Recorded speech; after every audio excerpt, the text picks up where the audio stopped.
Hey guys, welcome to another episode of Couch Crunch Podcast. On this episode, we're going to be talking about some Elden Ring. I know there's going to be an expansion to really kind of go over today. So I think it's going to be interesting kind of dive into this subject. So just let us know when you guys can go ahead and take us off on that. Yeah, what's going on, guys? Welcome to another episode of Couch Crunch. Hope everybody's doing well out there. Yo, what's up? It's Don.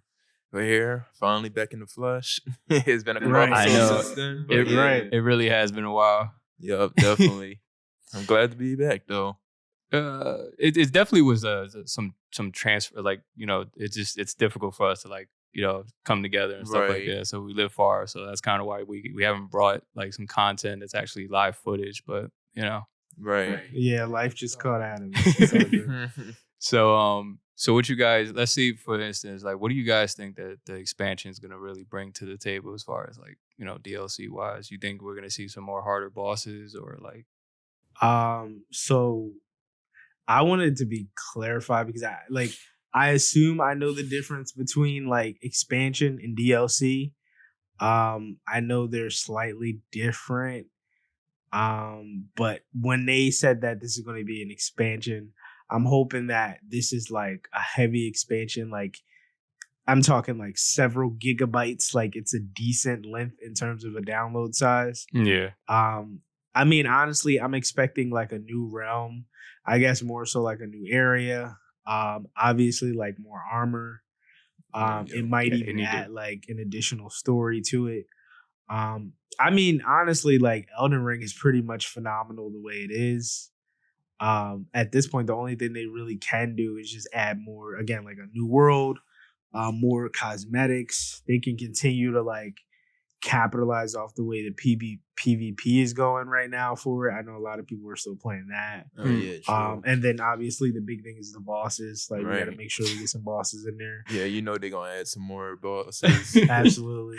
Because I think like the bosses are gonna be like really difficult, especially them bringing new bosses. Like I mean, look, like let's look at the track record, right? Like with even Bloodborne and Right.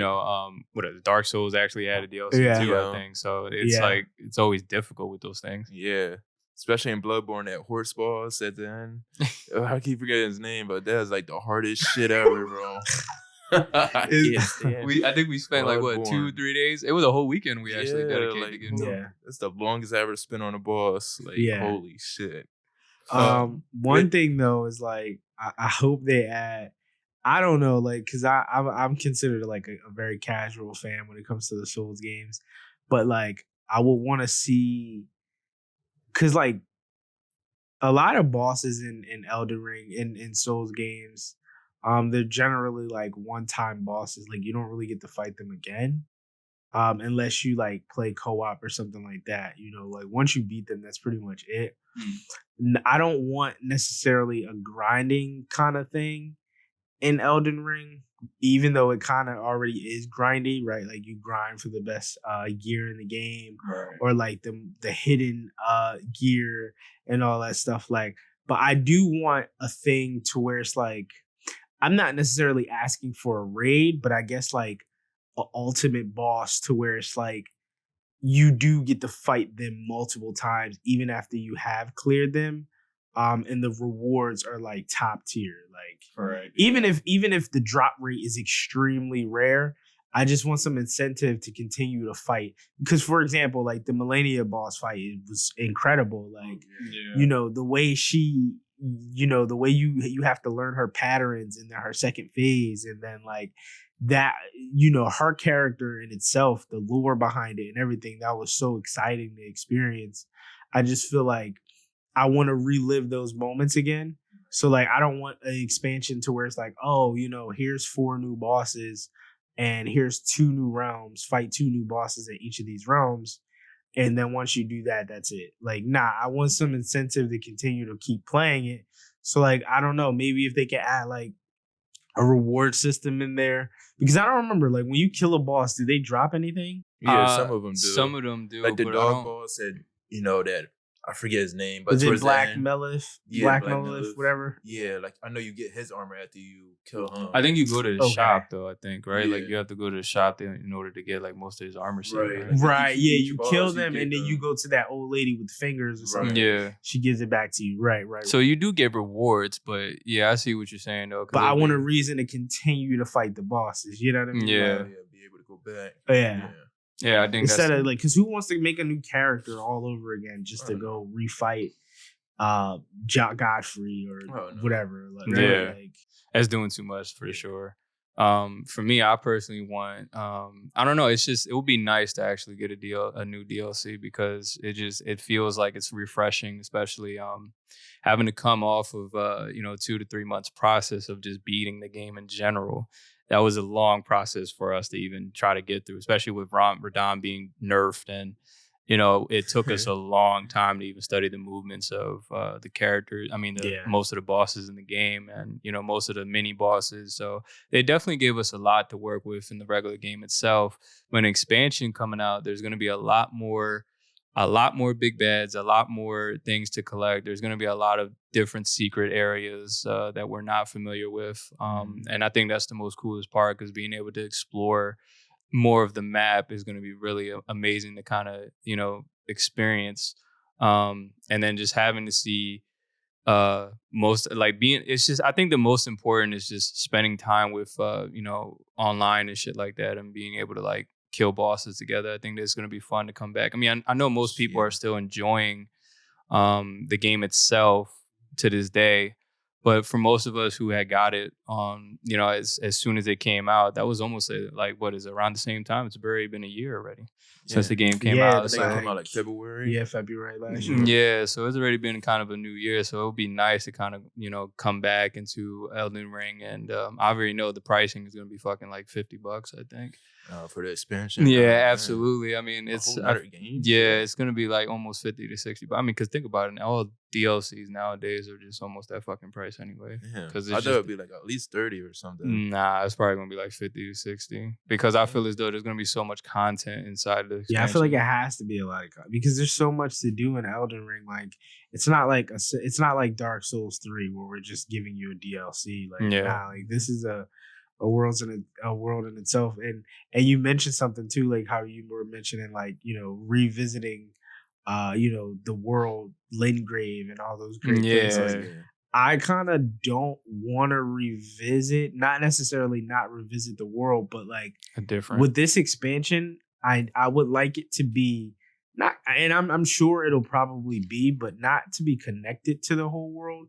Like how remember the underground city? Oh yeah. How you had to unlock that though? Mm-hmm. Like that wasn't. I think it was a part of the story mode. You continue and you eventually lock it. But I want something like that where where the DLC, the expansion is specifically included to the expansion. Where wherever you travel, it's specifically that area. It's like a whole nother world. Exactly. I don't really want to have to travel through there, and then I don't want it to be a thing to where it's like we get the game and the first thing we have to do is, if you've completed the game, you have to go back to this place. Or what's her name? Not Millennia, the ghost girl. What was her name? Melina, was it? I forget her name, but you know what I'm talking about. Oh, yeah, the blue, the one that you first see in the game. Like right. Yeah, I forget her name too. I think it was. Was Melina, it like an early boss? I don't know. Nah, she's not a boss. She's the girl. She looks like a witch. She's the one who gives you the first horse. one you see. Is she like a shop or some shit? She's not a shop. She gives you the horse. Remember, she has the missing eye. She's like blue. It's she been has a while like a witch since I house. played the game. Yeah. Anybody got no phones on us? Yeah. Yeah. But yeah, like you guys don't know who we're talking about. But like I just don't want it to be a thing to where it's like, because I think like I've experienced even in Destiny, like or DC Universe Online, where where they release expansions and you kind of have to go back to greet these people again, and then they have you do missions in the again, like I don't want to have to go back, see her do missions. I know in that Grave too much. in order to unlock the expansion, right? I want to be able to just go right into it. Yeah, they kind of do something like that in Dark Souls 3 where you get eaten by like a dragon. Remember that? Like you get eaten by like a dragon. You had to go under it, and then you get transported into a whole nother world. Once you get, it's kind of like a prerequisite before you get into the expansion. I don't really want that. I want to go right into it. Having to not do as much, just kind of go right into it. Yeah, I mean, I agree. I honestly don't want to. I don't want to have to do too much to be able to go into, because I think it was almost the same process when we had to do. If you think about going back to Bloodborne, because I think in Bloodborne it was you had to get picked up by the. What is that weird creature thing? That with the backpack. Yeah, I don't think it was just straight going into the DLC. You had to actually do something to activate the DLC. Right. And they're probably. I hope they don't have to do that, because it's one of those things. Like, yeah, you can YouTube it, but the thing is, it's like, how we would know if. How will we know to be able to do that? That's the only thing with FromSoftware games. They never really give us instructions. So even if you buy the DLC, especially with Elden Ring, Elden Ring is so loosely like you can do whatever you want. Yeah. So it's like, they don't really give us too much on info on like what to expect in the game or like where to go. But I'm hoping we don't have to do that. I'm just hoping like it's a side thing. I don't know if it's going to be a separate thing to kind of, when you purchase it, I don't think it's going to be like its own standalone. I think you still have to own the game to be able to play it. And if that's the case, it should just be easy as if you go to the title screen, it should just be automatically right there in the title screen. Yeah. Right. Yeah. I don't want to do it. That's the way they do it. Yeah. So I just don't think I want to be able to do that. But as far as getting ready and suited up for battle, I feel as though most of these bosses are really going to be a hassle. Now, what if this is a thing too? Because this would change the perspective now, right? So let's say the expansion pack releases, and mind you, everything that you have prior to the expansion. So you may be level 150 plus, right? You know all the weapons you have. But what if they say, hey, going into this expansion, you start new? You're starting new. So I don't think they would do it. So the what is it, the crescent moon blade, or what is it, the moon sword? And what is it, Kamikaze and all these? We have. They're like, no, you don't have these. So they're like, we're going to allow you to start over. However, you're not going to have to farm and train as intense as you had to in the original playthrough.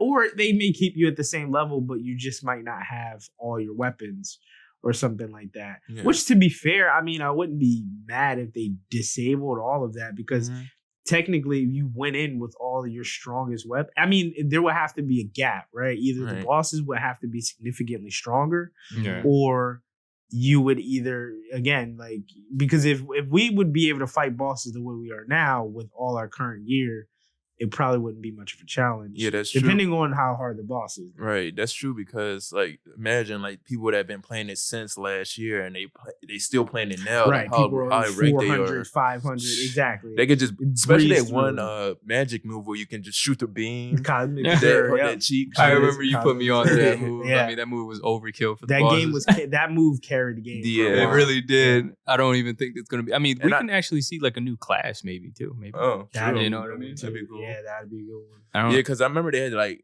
all the updates they've been recently doing, like they've been patching like different moves because they're so overpowered. So they might go into this new expansion too, where, like you said, they might up the skill level of the boss and the enemies that you got to go through. Yeah. So I imagine. I could definitely see that. What about you, Don? What are you looking for this? Yeah, I was thinking too, it's like this one area where you had to transport, and like, remember that sky area where all the dragons are roaming around? I forget what the area is called. Oh, is that what that giant? Is that giant dragon that was there with all the? Yeah, dragons? Like the 5-headed dragon that you get to fight.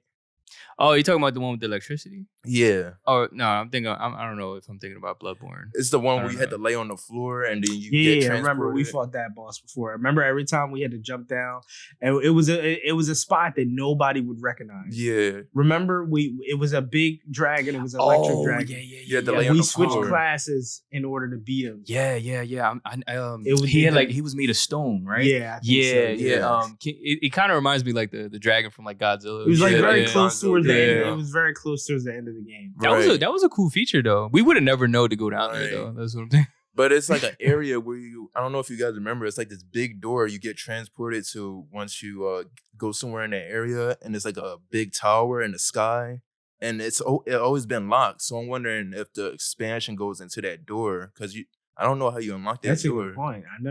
I don't know. Yeah, that's a good question. Yeah. There's there should be a lot of different places in there that we never got to check. Because it's making me question. Like, because there's so many secret spots that you never get to go there's past. There's so much stuff. There's like what, more than 100 and something bosses in this? Yeah, absolutely. And there's areas that we never actually been to in the game because there's so much in that game. Like we kind of were just like we still managed to get a handful of bosses, but we never got a chance to explore like the 100% most of those areas. I mean, it was too much. I mean, we were already drained by, I mean, come on, man. Radon before he was nerfed. Oh, yeah, fuck that. You know what I mean? Like, most people don't understand, like, how difficult this man was. I left a hole in my door. Oh, what is it? Radon? Yeah, Radon was pretty crazy. Radon was crazy. What was the hardest boss in the game? Man, for you guys? It's so many. I can't remember the names off the top of my head. I know, there's too many. Yeah, it's been such a long time. Like we said, I know the Blade of remember a decent amount. Blade of Mechalea, that was a good one. No, the fucking Godskin duo, bro. Oh my god. You fought them several times, but the one towards the end of the game. Oh, I think there's one in front of the tree. No, I don't remember where it is, but I think you're on your way to going to fight Godfrey. It's either Godfrey or the black Melolith, whatever. I always pronounce his name wrong, but you fight both of them. But I think like once you kill one of them or you kill both of them, they get a second phase. You get to refight them again. There's a slim one and then there's a big one. But yeah, the Godskin duo was irritating. Oh, I completely hated them. I had to summon somebody every time I fought those bastards. Shout out to what is it? What's that one spell where you summon your your copy summonings? Yeah, forget what it's called though. Your duo that you get. Oh yeah, what was that called? Oh the damn, I had it on the top of my head. Is it Mimic? No, the Mimic Tier. The Mimic Tier. Yeah. The Mimic Tier. And the thing is with the Mimic Tier is that it's amazing because listen, as you level up, that thing does damage, man. You know what I mean? It's actually essential to have the Mimic Tier because if you're by yourself, you need somebody to egg roll that boss, man. Yeah. I want to say what was the one boss with the pitchfork? Oh, Morlock. What is it? Mog. Yeah, Mog. I don't know. It was like Mog or something like that. He was difficult. The blood lord. Yeah. He was difficult. He would throw his period blood on you. Yeah. He turned into fire. He sends fire. He wasn't like he was more like he was his moveset wasn't difficult. It was just like he just felt like a long boss. Like and especially because he had that invincibility attack to where it's like I think he like stomped the ground or did something to the ground so where like you lose health regardless, no matter what you did. You couldn't. It was invincible. You couldn't block it. Yeah. So like, mind you, depending on how many flags you had at that time, his fight was so difficult. You may be left with like 2 flasks at that time. Yeah. And it was like you go to try to heal yourself, and it's just like it doesn't work. So, yeah. I've been with him so many times like that. Yeah, he's definitely a rough one to get through. That shit, bro. He's bad. He's bad for sure. He was pretty rough. And you fight him twice too. I remember that you fought him one time in like the cave, like a small version, right? And then the other one, like in a catacomb. Yeah. Holy man, shit. I mean, the thing is that what to expect from these new bosses being brought to the table, because if it was anything like the orphan from Bloodborne and something like that, it's gonna be difficult, man. Oh yeah. Yeah, that was a really difficult boss. I think another boss that gave me an issue, which a lot of people will probably find funny, but the Fire Giant. The Fire Giant was listen, he was difficult. Yeah, and I'm just mad because like at the time, by the time that I got to him, I think they patched that early on, but there was a glitch to where you can like glitch him over the hill or something like that. And he automatically die. Like falls. By the time I got to him, that glitch was gone. Yeah, So they patched a lot of stuff. Wasn't even possible to do. But that he was another one that was pretty bad. So what do you guys think about weapon choices? Do you think there'll be new weapon choices in? So as far as weapon choices, there's so many good ones though.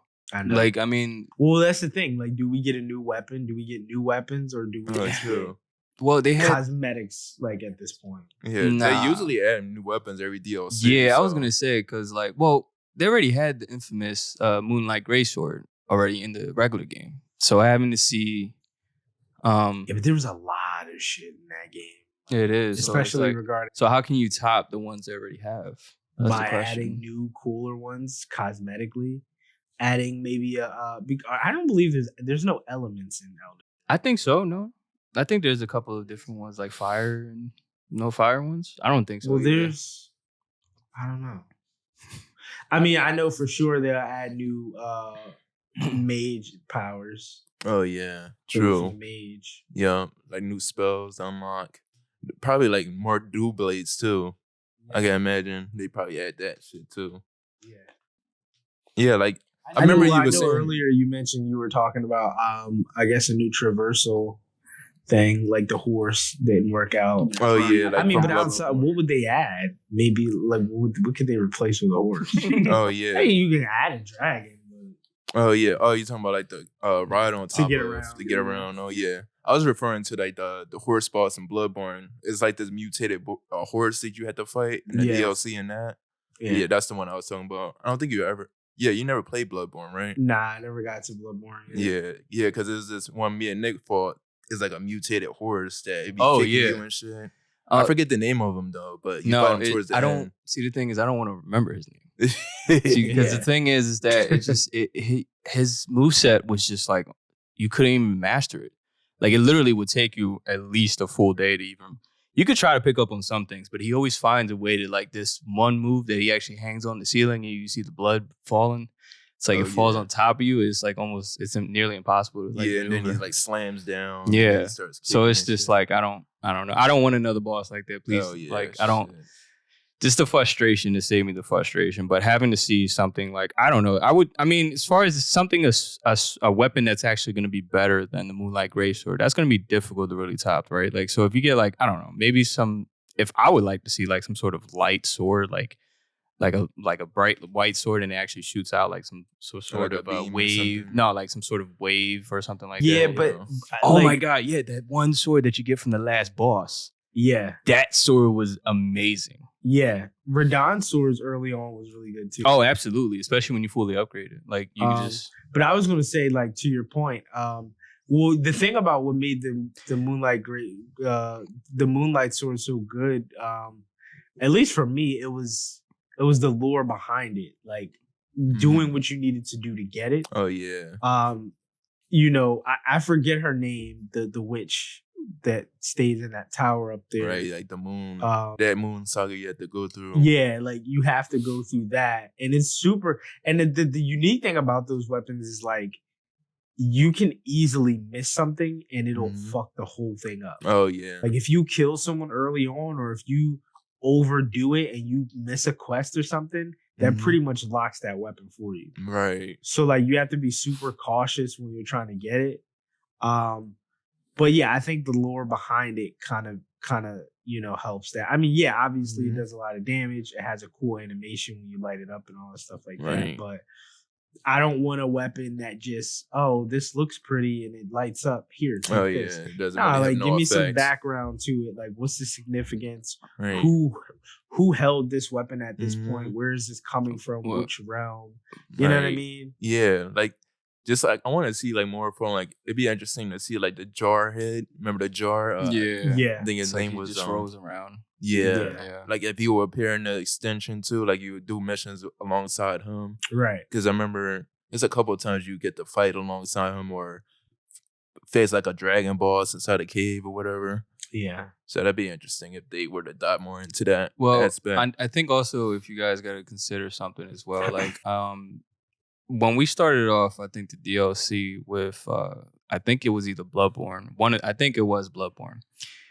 You already have to have some sort of, like, we may be high ranking levels already in the regular game, but in the DLC, it's like you have to really prepare yourself for the bosses. So you're definitely going to be able to, you're going to have to farm for a little bit because the thing is, like, those bosses, your level like the level's gonna be like you're gonna have to fucking farm for a while for you to be able to reach that. And farming in this game is fucking it really is. And you need to find the right group of I guess monsters or anything that can give you enough, like points and stuff like that. I don't remember but it's just like the preparation to be able to get into the game is going to be, for sure. Yeah. I don't think we're like, as much as we want to think about just diving into it, we can't. I mean, I think they can, like, I think they're going to give us the ability to do that. But as far as being able to enjoy the game, the experience, and I don't think that's going to come easy. I think they want us to work hard to get there.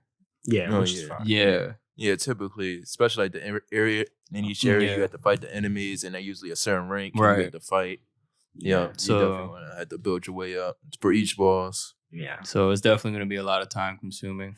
And I remember it was like a couple months ago, around when everybody was like finishing up the game. Some of the modders, they would find like secret areas in like the sky area, so they would see that you can probably roam. It's probably that's what probably the places they was probably expanding the DLC or whatever, and that it was unlocked. And because like the way the map is formed, you can see like the clouds in that area.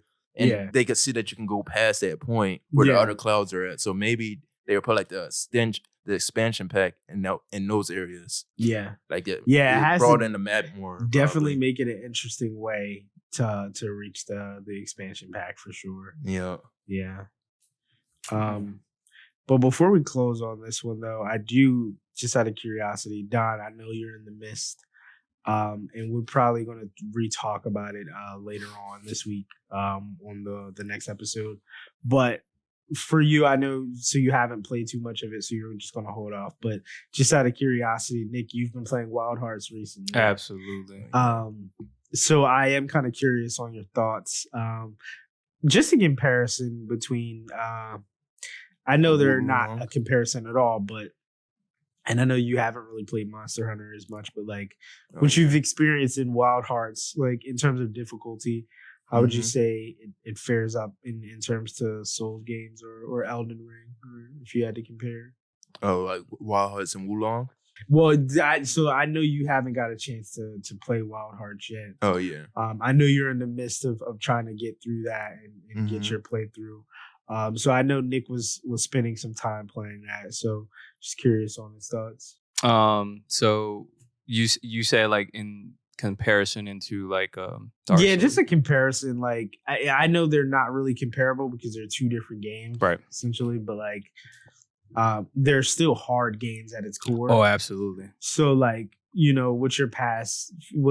I know you've put in some hours and obviously Elden Ring and other Souls games, and then you've put some hours in Wild Hearts. Right. How would you say, like, in terms of, for people who haven't played, like, for example, Aaron, you all know Aaron, he's on our podcast as well. He hasn't played any Souls game, and he hasn't played any Monster Hunter inspired game as well, too. So for people who are interested in getting in these games, which one would you say is more I guess user friendly, more forgiving? Which one you can find yourself getting into a little more? It's kind of difficult if you really think about it, but I mean, if I had to really pick one out of the two, I would say Wild Hearts, just because, yes, you do. I mean, either one, it's like it's really difficult to use the blocking mechanics, or they both use a lot of strategize when it comes to fighting bosses, or even just down to having to pick the right equipment, the weapons and stuff to make sure you're there are comparison on that. But as far as forgiving and being able to have a good time enjoying the game, I would say Wild Heart, just because it just feels like besides spending almost 30 to 40 minutes on a boss, I mean, at least you're still alive when you're still fighting that boss, right? Like, because the thing is with Elden Ring or any Souls game, it's just going to be like you're just going to be constantly dying. Although it could be frustrating to still spend, a lot of time on just one boss. It's kind of the same thing as dying over and over again. But it's just I rather go through that experience, and especially, it's said like at least you can still have people alongside you. It's just so much easier for you to add people. I mean, although they did make it a little bit easier for Elden Ring for you to join in, but it's still easier in Wild Hearts. So your thing is it's like for casuals and potential fans, right? Mm-hmm. If I understand it correctly, it's like Wild Hearts is more forgiving in the sense that it's not as punishable in terms of correct attacks, dying so quickly. Correct. But the only issue is like the time limit when it comes to fighting the monsters. And to add to that, I because I've played Monster Hunter. I played Monster Hunter World for a while. I've played Monster Hunter Rise as well. So I'm pretty experienced in the Monster Hunter games. I've put a lot of hours in Wild Hearts as well too. Mm-hmm. Still relatively a new Souls fan. I've played a few games. One of the things I'll say though is like I don't know how others feel, but for me, adding to that, to your point with the time limit with the bosses, it feels so much more rewarding when you beat a boss in a Souls game, though. Mm-hmm. Oh, like yeah. I genuinely feel better when I beat a boss in a Souls game, and it has. I don't know. Maybe it does have something to do with the time length in Wild Hearts and Monster Hunter games. Yeah. But I think it's. I don't mean to cut you off, but I think it is more. It of course you're gonna want to have more of a satisfaction, especially after spending that amount, a good deal of a time, successfully beating a boss in a Souls game. Of course, is going to be more, enjoyable. But the thing is, at least like what you were going back to saying, like, being forgiven, at least. You get 3 more lives in Wild Heart when you die. So it's like it gives you more chances to go back and still continue, and you got left off exactly where you at. But I think that's where it starts to drain me, though. I think that's where it becomes the issue. Not because it's not rewarding when you complete a boss in Wild Hearts. And I know a lot of people are going to say, well, difficult, like skill level, all that stuff, technicality, it matters. Mm-hmm. Obviously, your build, your weapons. Yeah. If you have the highest armor, the strongest weapons, you're able to beat these monsters in a quicker time. I get that. Right. However, it's just like, as you mentioned, like, yeah, do you get 3 lives or you get 3 chances? There is like if you're playing with co-op, you do have the ability to revive your teammate and everything. Mm-hmm. But because of how long these fights can be, they can be so draining to where it's like, some of these bosses you got to fight 4 different phases. Like, what's the one that we fought? The lava back. Right, the lava back. Right, like you have to fight him in 3 different locations. And then you have to fight him like 2 to 3 different times until you reach his final location in order to finally kill him. And it's just like, it can be so draining by the time that you're to that point to where it's like, when I do kill him, it's like, damn, like I killed him, but like, I'm so drained. It's like, was this even worth it? Oh yeah. Whereas those Souls boss, it's like, all right, you might have fought him 20 times. But once you beat him, you're like, all right, I've studied this. I've studied his movesets. And the thing too is like with Souls bosses, not in all cases, but like a lot of times when you're about to go ahead and face a Souls boss, you're usually leveled, or you're usually somewhere around the correct level that you're supposed to be to fight the boss. Well, yeah, as long as you like farm and whatever, build your way up. Right. Yeah. Which that's also the case for Wild Hearts and Monster Hunter and stuff like that as well. Yeah. It's just the boss battles. You obviously, I feel like you have a lot more freedom in those games compared to Souls games. Obviously, they're more linear. They're not open world, with the exception of Elden Ring. But in Souls games, when you're locked in a room with the boss, it's go time. Like, oh yeah, if you're in Wild Hearts, if you're fighting a boss and you realize like, hey, like I've chose the wrong weapon and this weapon isn't working. Oh yeah. You can respawn, you can leave the fight, you can do whatever, you have a little bit more freedom with that. And for casual players, those might be good benefits. Oh, true. But yeah, I don't know. I just find it a little bit more rewarding when it comes to beating Souls bosses. Because like in Monster Hunter, is it similar to in Wild Hearts, the animal will like eventually like go up a hill or something that to recover? Once they're damaged, they'll go ahead and start tricking away. And I see your point. Yeah. I definitely see your point when it comes to, especially like, it could be draining for like but even fans. that, like even that you mentioned, right? Like how many times you got to wait for them to go ahead and recuperate, right? And drag and let them fly off until, so like the system works for sure. It does. It's a good thing that the games have multiplayer, because if this was a single player game, it would, it kind of reminds me of what you were saying earlier, like the raiding system. It kind of reminded me of like you going in with a group and you had to raid the boss, and then you had to go through different phases. That's exactly what it is. Yeah. Exactly, right? Like if something like that was in Elden Ring, I think it'd be pretty cool. Like Nick, we know like when it comes to armor sets, right? Like you got to kill these bosses multiple different times in order to get the full set, their armor set, where that's not really the case in Elden Ring or whatever. You kill them once, take it to the lady, she gives you the whole set. Oh yeah. Okay, yeah, I see what you're saying. It could be a lot more easier for people to enjoy the experience, especially like when it comes to Soul games. I mean, like I said, they're both difficult games. Oh yeah. So just jumping into either one is just like, I think Souls though. I think if I had to choose, I think I would probably start with a Souls game though, only because Souls games are in particular. To be honest, they don't really matter. Well, just don't start with Sekiro. Oh no, you're by yourself. Don't start with Sekiro. You got no. I mean, so the thing is like if you've never played them before, they're all great games to build your skill up. Yeah.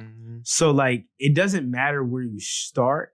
But if you want to become, like, if you want to necessarily train yourself, I guess, quote unquote, to become really good at the game, you would want to start with something very difficult. So you'd probably start with Sekiro so you can learn the mechanics. Yeah, that's where I started. It's all really about just adapting to the moves. Now parrying. The thing is, like, when you're coming from Sekiro or another Souls game, they do play identical, but at the same time, they do share their differences, especially with. I mean, it's a lot more easier. I wouldn't say easier, but it's like they kind of force you to parry a lot in a Sekiro. Yeah. Whereas versus if you're doing Dark Souls, any Dark Souls games or Elden Ring, it's like you need a specific. No, I'm sorry, I don't want to cut you off. But even if you look at that, right? Like if you start off with a game such as Sekiro and you learn the parrying mechanics, transitioning to a game like Wulong should be fairly easy. Oh yeah, Wulong is parallel to that, but like, and I believe in Wulong they show you there's like a red indicator that shows you when you parry. I don't think that's the case in Sekiro. No. You get like a red beam, like, but it's very quick though. It's very quick. Yeah, well, Sekiro is more harder to get the parry versus Wulong. It's like more forgiving. Yeah. But once you get it down in a game like Sekiro, going to Wulong. So you're basically saying it's like exercising. Like you have kind of muscle memory. Yeah, because at the end of the day, these games are all about farming, getting the best gear, making sure you have the fundamentals, the understanding of how the game works.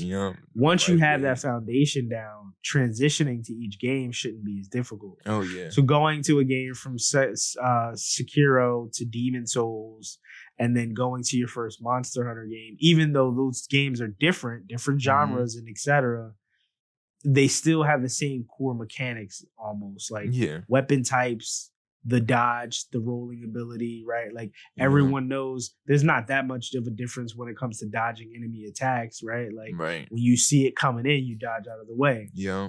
So, you just train yourself up using those games, and then I would say, you're able to pretty much play them all. Yeah. Versus like a Bloodborne, that's like a completely different parry system. You have to use the gun, and then you have to time it right with the sword. Yeah. It's completely different, but I get what you're saying. Something like Wulong, Sekiro. Because Elden Ring plays more similar to like a regular Dark Souls game. Like, like the three that came out previously. Yeah. Yeah. All right. I think that pretty much does it, though, as far as expectations and thoughts on, the new expansion that's going to be coming to Elden Ring. I think it will be available on all platforms, if I'm not mistaken. Hopefully, it will be. I'm already telling you right now, it's probably going to be like 50 to 60 bucks. I went almost. I'm counting anywhere between 30 to 40. So if you guys are excited, we definitely want to hear your guys' thoughts on the new expansion. If you guys are big FromSoftware fans, definitely want to be able to see you guys' thoughts on that, and tell us how you feel about it. But I think that's about it. Don, you have anything to add? Oh no, that's about it. Yep. Good seeing you guys. Have a good one. Yeah, just make sure to tune in for us on Sunday. Keep an eye out for that upcoming episode. Got a lot of great things to talk about this coming Sunday. Yeah. All right. Like We'll see you guys in the next one.